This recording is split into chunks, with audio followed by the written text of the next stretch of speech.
जब हम हेल्थ की बात करते हैं ना, हेल्थ खाली शारीरिक हेल्थ नहीं है। We have a two body. The one body is external body, ये जो शरीर दिखाई दे रहा है ये हेल्थ है ना, जो हम दिख रहे हैं ना, इसमें ऑर्गन्स दिखाई दे रहे हैं ना, आँख नाक कान अंदर के फिर ऑर्गन्स हैं। कुछ चीज़ें तो हमारे कंट्रोल में है, कुछ चीज़ें आधी कंट्रोल में, कुछ चीज़ें बिल्कुल कंट्रोल में। जैसे हमारे हाथ देखो हिला रहे तो हिल रहे, अगर ढक दूंगा तो हिलेंगे क्या? नहीं हिलेंगे ना, मेरी इच्छा से हिलेंगे। अब मेरी आंखें हैं, मैं जब झपकूंगा तो झपक सकता हूँ, लेकिन जब नहीं झपकूंगा तब भी अपने आप ही झपकती हैं ये आंखें। सांस ले रहा हूँ, आई, छोड़ दी। लेकिन जब मैं नहीं भी ले रहा हूँ तब भी सांस बाय डिफॉल्ट आती है। यानी कुछ चीज़ें पूरी तरह से कंट्रोल में है, कुछ चीज़ें बिना कंट्रोल के भी काम करती हैं। तीसरी जो चीज़ की अगर हम लोग बात करें वो है जो हमारे कंट्रोल में नहीं है। अगर आपने एनाटॉमी फिजियोलॉजी पढ़ा तो हार्ट कैसे काम कर रहा है, क्या इसको मेरे इशारे पे काम कर रहा है क्या? किडनीज कैसे काम कर रही है, लंग्स कैसे काम कर रही है, पेनक्रिया कैसे काम कर रही है, बहुत सारे ऑर्गन है ना बॉडी के अंदर, लीवर कैसे काम कर रहा है। तो अगर ये मेरे इशारे पे काम नहीं कर रहा तो किसके इशारे पे काम कर रहा है? सोचने का विषय है ना। तथा ब्रह्मंडे यथा यथा ब्रह्मंडे तथा पिंडे बोलते हैं ना ऐसे करके कुछ, कि जो यूनिवर्स में है वही शरीर में। जितना बड़ा यूनिवर्स है ना, देखिए कहते हैं कि अब जैसे मैं एक व्यक्ति हूँ, एक यहाँ पर बैठा हूँ एक घर के अंदर, मेरी सोसाइटी में ऐसे 700 घर है जिस सोसाइटी में मैं रहता हूँ। ऐसी सोसाइटियाँ कई सौ हैं हमारे एरिया के अंदर, और हमारा एरिया जीरकपुर जैसे पड़ता है, मोहाली पड़ता है, ऐसे पता नहीं कितने डिस्ट्रिक्ट जो है पंजाब के अंदर है। पंजाब जैसी कई स्टेट जो है वो भारत के सॉरी जो है वो भारत के अंदर है। भारत जैसे कई देश जो है वो पृथ्वी के ऊपर है। पृथ्वी जैसे कितने प्लैनेट इस यूनिवर्स में है ना। और कहा जाता है कि वो एक यूनिवर्स भी पूरे ब्रह्मांड के अंदर एक धूल कण के बराबर है। बताओ मेरी औकात क्या है ना। और मैं सोचता हूँ कि भाई मैं ही सबसे ज्ञानी व्यक्ति हूँ, ऐसा मुझे ऐसा लगता है ना। तो इसी प्रकार से जितना ये बड़ा यूनिवर्स मैंने आपको बताया, उतना अंदर जाएंगे, अंदर भी उतना बड़ा यूनिवर्स है। लेकिन हम कभी उतरे ही नहीं, तो हमें कई बार पता लगता ही नहीं है। हम लोग क्योंकि इतने बिजी हैं लाइफ के अंदर, हम सिर्फ तनाव में ज़िंदगी गुजार रहे हैं। तो क्या है ना, एक तो ये बाहरी शरीर दिखाया जाए, एक अंदर का शरीर है जो मानसिक शरीर है ना, जहाँ विचार है। जैसे इस शरीर के साथ एक्सीडेंट होता है, ऐसी भावनाओं के साथ भी एक्सीडेंट होता है। तो शरीर को अगर पूरा स्वस्थ रखना है, वो खाली कोई गोली देने से या दवाई देने से या कोई मोटिवेशन देने से चला जाएगा, ऐसा नहीं है। हम स्वास्थ्य का मतलब है कि हम अंदर से भी हैप्पी रहें, अंदर से भी हमारी भावनाएं ठीक हो, हम खुश हो, और बाहर से भी शरीर अच्छा हो।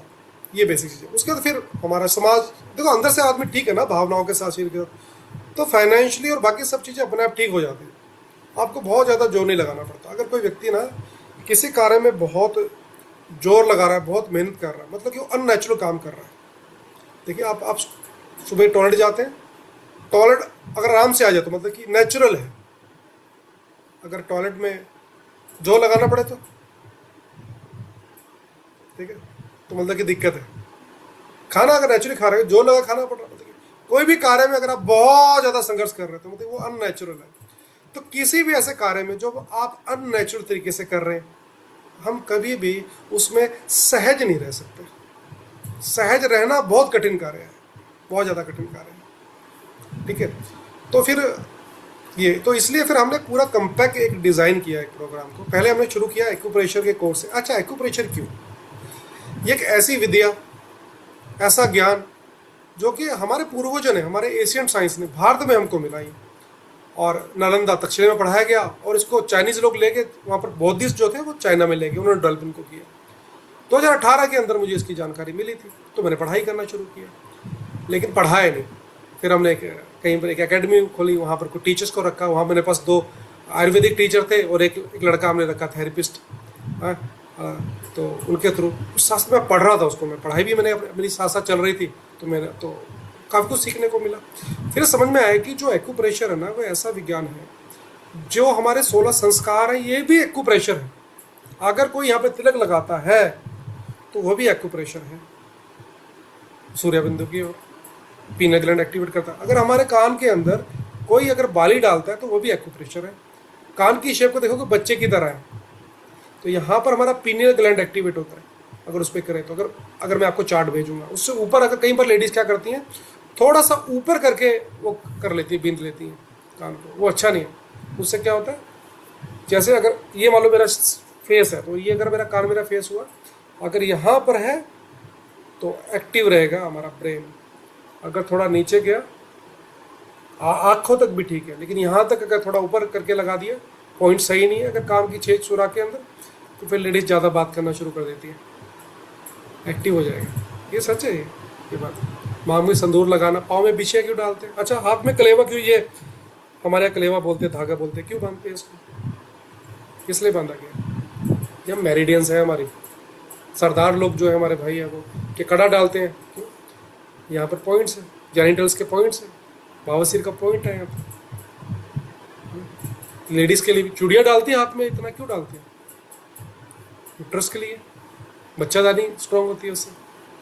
तो ये बहुत सी छोटी छोटी चीज़ें जो हैं हम आपको बताएंगे। अच्छा, यहाँ पर, यहाँ से ऊपर हम लोग नीचे चांदी डालते हैं, ऊपर चांदी डालते हैं, यहाँ पर हम लोग गोल्ड क्यों डालते हैं?